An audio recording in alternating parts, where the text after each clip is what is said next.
Hi, my name is Brittany Powell. I'm part of Group A, and today I'm here to discuss benchmark assessment preparation in humanities, focusing on creating conditions for all students as we approach the exam. It's important to consider our students' intellectual, social, and emotional needs. First, we must ensure all students have necessary resources that includes providing additional time or alternate practice for those who need them and offer clear instructions. Practice tests are essential to familiarizing students with the assessments format, easing the anxiety and boosting their confidence.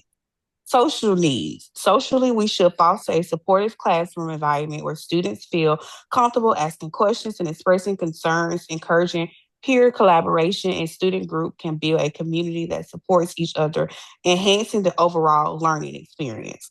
Emotional needs. Emotionally, promoting a positive mindset is key.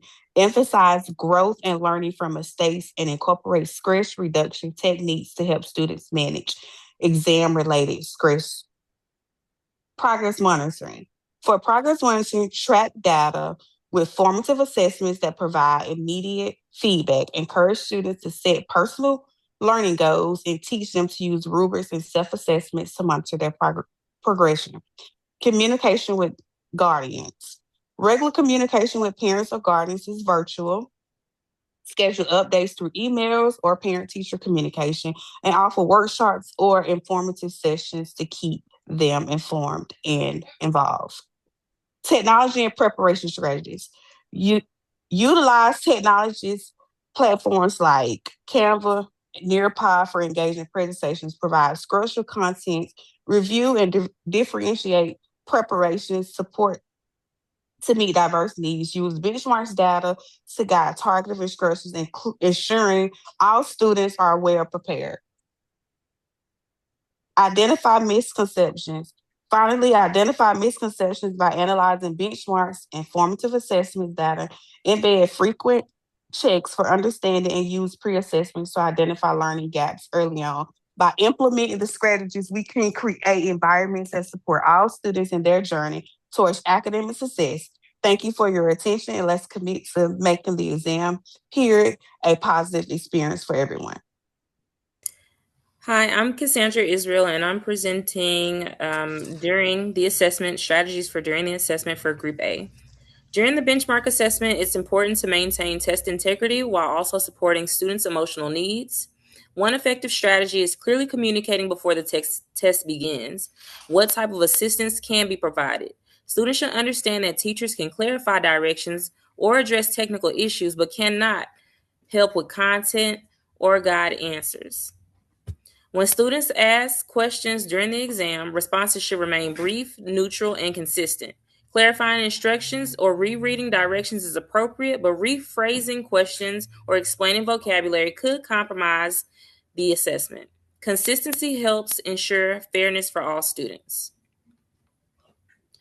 Students may also experience stress or frustration during testing.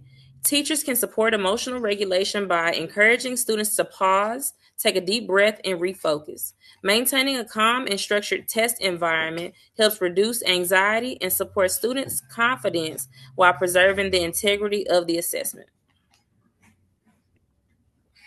Hi, I'm Kamiria Hines. I'm going to be talking about managing scheduling conflicts and absences and everything that has to do with after the exam. So, for students who are absent or come late because of extracurriculars like basketball or volleyball or academic organizations, they should be a part of the makeup window in advance. So, teachers should proactively plan alternate testing sessions that minimize the disruptions to the classroom. Ways that this can be done is when teachers have a year to date calendar, so that way they can plan out these absences. Implementing instructional and legal accommodations. So after testing, you need to be sure that you are reviewing IEP, 504, and ESL plans and identify the students who may need extra accommodations, such as extra time, differentiating testing environments, or the utilization of additional resources. These supports must be provided in order to preserve the validity of the data.